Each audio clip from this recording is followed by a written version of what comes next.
This is फिलहाल मेरी सरकार। और भाई आज की इस वीडियो के अंदर बात करने वाले हैं iOS 16 के रिलेटेड, जो कि आईफोन्स के ऊपर आने वाला लेटेस्ट ऑपरेटिंग सिस्टम है एप्पल की तरफ से। और डिपेंडिंग अपॉन कि आप कहां पर मौजूद है दुनिया में और आपके पास कौन सा वर्जन है आईफोन का, एक दो दिन के अंदर आपको iOS 16 की जो अपग्रेड है वो आपके मोबाइल फोन के ऊपर शो अप हो जाएगी। और आपका नेचुरली ये सवाल होगा कि नंबर वन तो हमें उसके अंदर क्या क्या नए फीचर्स मिल रहे हैं, एंड मोर इंपॉर्टेंटली क्या हमें iOS 16 की अपडेट करनी चाहिए या नहीं करनी चाहिए। तो भाई आज की इस वीडियो के अंदर मैं आपके वो सारे आंसर जो हैं वो करने वाला हूं जो कि आप लोग जा रहे थे मुझसे। और मैं ये बात क्लियर कर दूं कि आज की इस वीडियो के अंदर मैं आपको iOS 16 के फीचर्स भी बताने वाला हूं। मैं ये भी आपको बता दूंगा कि iOS 16 कौन कौन से मोबाइल फोन्स के ऊपर अपग्रेड की फॉर्म में आएगी, एंड मोर इंपॉर्टेंटली किस मोबाइल फोन के ऊपर मैं रिकमेंड करता हूं कि आप iOS 16 की अपडेट फौरन कर लें, और कौन से ऐसे मोबाइल फोन्स हैं या आईफोन्स हैं जिन पर मैं कहूंगा कि आपको अपग्रेड नहीं करनी चाहिए। ऑब्वियसली ये मॉडल टू मॉडल डिपेंड करेगा, तो मैं आपको उस सारी डिटेल के ऊपर भी जो है वो ले जाऊंगा।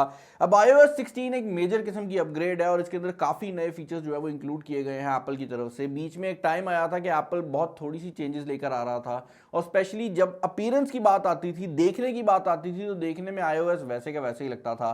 लेकिन इस साल आई कैन से कि कोई बंदा जो iOS 16 यूज़ कर रहा है और कोई बंदा जो iOS 15 यूज़ कर रहा है, दोनों के दरमियान में आराम से फ़र्क निकाला जा सकता है। और स्टार्ट होता है ये फ़र्क आपकी लॉक स्क्रीन से।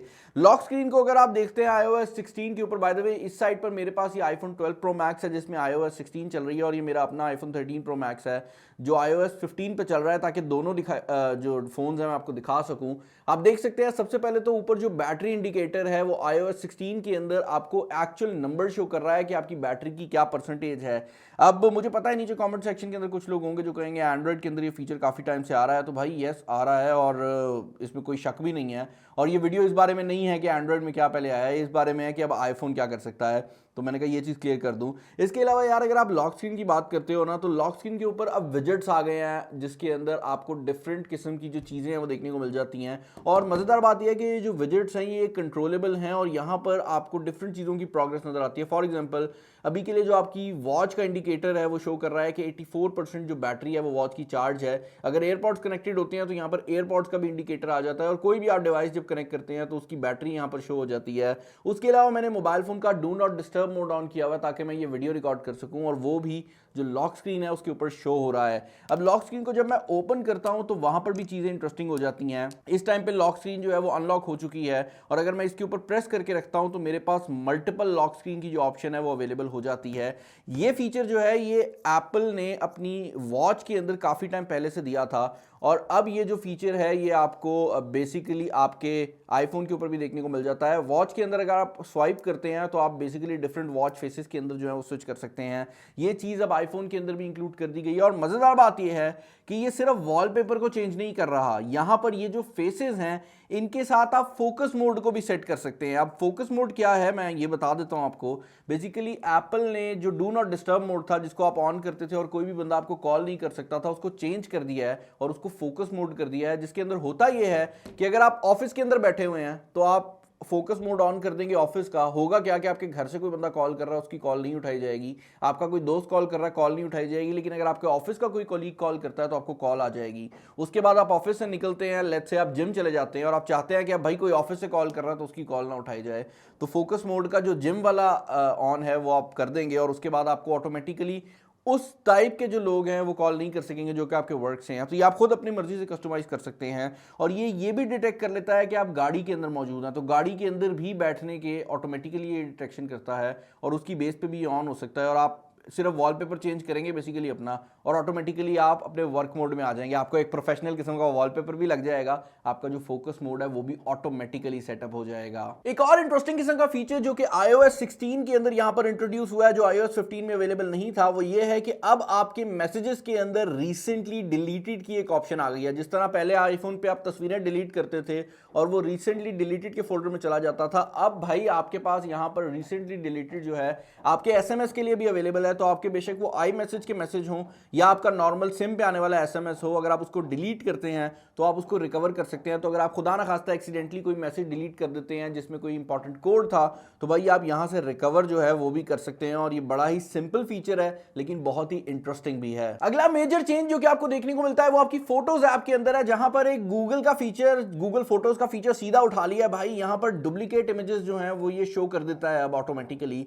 जिसका मतलब ये है कि अब अगर आपके फोन के अंदर एक तस्वीर 2 बार पड़ी हुई है तो वो ऑटोमेटिकली डुप्लीकेट के फोल्डर में चली जाएगी। इसका फायदा ये है कि आप उस तस्वीर को डिलीट कर सकते हैं, और एक ही तस्वीर 2 जगह पे जब पड़ी होती है तो ऑब्वियसली वो डबल मेमोरी ले रही है, तो वो चीज़ जो है अब सॉर्टेड है। और iOS 16 के फोटोज ऐप के अंदर इस चीज़ को भी इंक्लूड कर दिया गया है। एक और मेजर किस्म का चेंज जो किया गया है वो ये है कि अब आप एल्बम्स के ऊपर पासवर्ड भी लगा सकते हैं। तो आप एक खास एल्बम क्रिएट करके उसको पासवर्ड प्रोटेक्ट कर सकते हैं, ताकि जब आप फोन अपने किसी दोस्त को पकड़ाएं, वो कुछ लोग होते हैं ना जिनको शौक होता है फोटो गैलरी में घुसने का, ये उन लोगों के लिए खास तौर पे बनाया गया है। आप अपनी एल्बम को भी ना पासवर्ड से सेव कर सकते हैं। और फाइनली फोटोज के अंदर एक बहुत बड़ा चेंज जो कि आया है वो iCloud की लाइब्रेरी का चेंज है।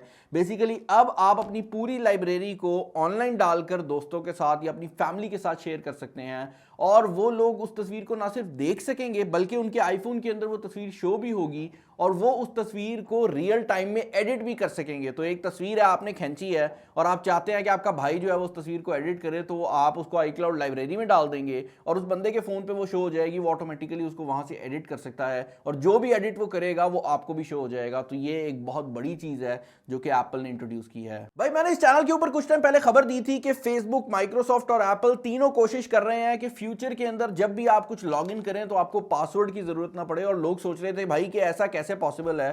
तो भाई सिनेरियो ये है कि एप्पल ने अभी रिसेंटली डिजिटल आईडीज और पास कीज जो है उनको ऑन कर दिया है iOS 16 के अंदर।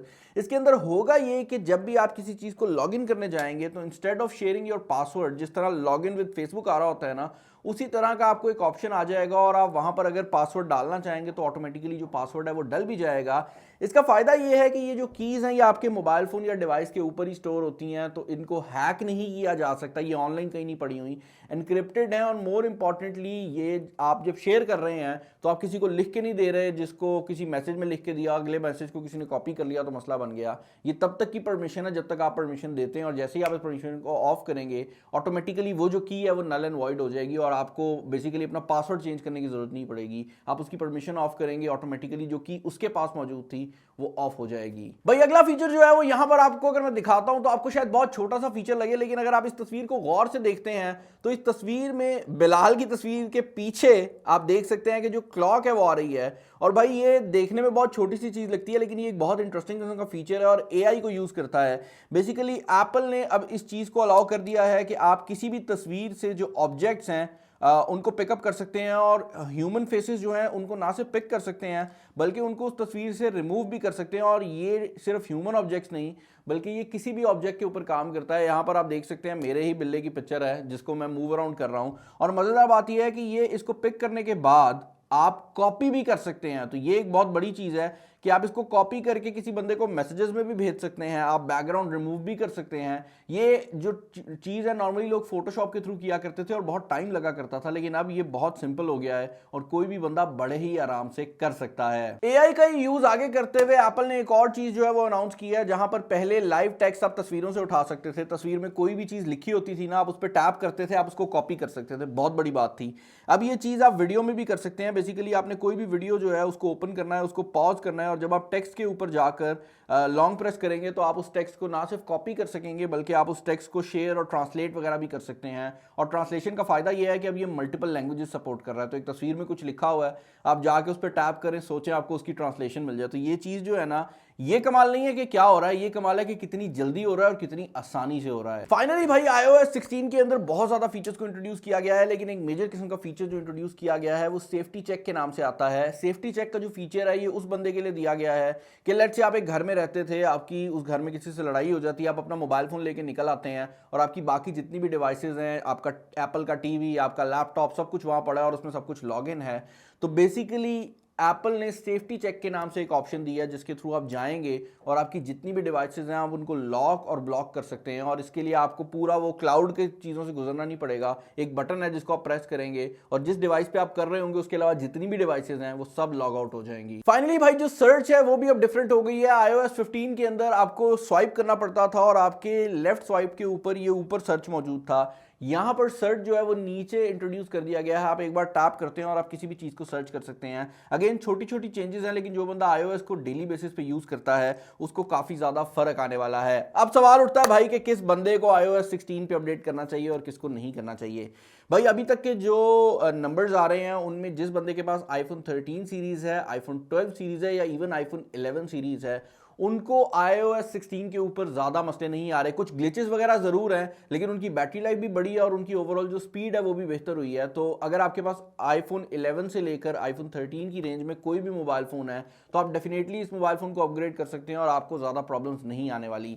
अगर आप इससे पीछे चले जाते हैं, 10s पे चले जाते हैं, 10 पे चले जाते हैं या iPhone 8 सीरीज़ पे चले जाते हैं, तो ये ऐसी सीरीज़ हैं जो कि iOS 16 को सपोर्ट करती हैं, लेकिन इन तीनों सीरीज़ के अंदर जो बैटरी लाइफ है उनके मसले रिपोर्ट किए गए हैं। अब ये मसले इतने ज़्यादा नहीं है कि मैं आपको रिकमेंड करूं कि आप अपग्रेड ना करें, लेकिन अगर आप बैटरी फैनेटिक है और ऑलरेडी आपकी बैटरी अच्छी नहीं चल रही थी तो आप समझें कि आप 8 से 9% का जो बैटरी हिट है वो एक्सपेक्ट कर सकते हैं। अब ये ज़्यादा नहीं है कुछ लोगों के लिए, लेकिन जिसकी बैटरी ऑलरेडी सही ना चल रही हो उसके लिए एक बहुत बड़ा नंबर हो सकता है। तो iPhone 8 से लेकर iPhone 10s वाले जो दोस्त हैं वो अपग्रेड करने से पहले सोचें। iPhone 11 से लेकर iPhone 13 वाले अपग्रेड कर लें और iPhone 14 जिसके पास है वो मुझसे रब्ता करें, भाई अनबॉक्सिंग करनी है, फ़ोन चाहिए। चैनल पर नया चैनल को सब्सक्राइब कर लीजिएगा। इस वीडियो को अगर आपको पसंद आई तो ज़रूर लाइक कीजिएगा, दोस्तों शेयर कीजिएगा। यार शेयर करते वक्त जज्बा नहीं आ रहा आजकल, मैं बड़ा परेशान हूँ। लोग सिंपल लिंक शेयर कर देते हैं व्हाट्सएप पे। ज़रा जज्बे से बताओ कि भाई की वीडियो आई है, यार थोड़ा सा जज्बा फील होना चाहिए, तो वो ज़रा जज्बा चाहिए। बाकी अपना ख्याल रखिएगा, मुझे प्यास लगी है, मैं पानी पीता हूँ। This is Bilal signing off. अल्लाह हाफ़िज़।